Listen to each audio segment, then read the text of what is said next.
আসসালামু আলাইকুম, সবাই কেমন আছেন? এই তো বৃষ্টির পরের আবহাওয়াটা অনেক বেশি ভালো লাগে।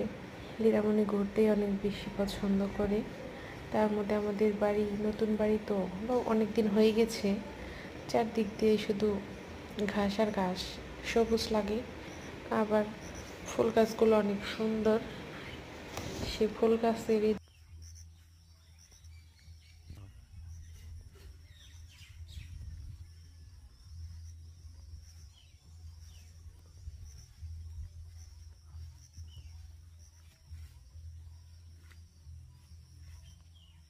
ফুল।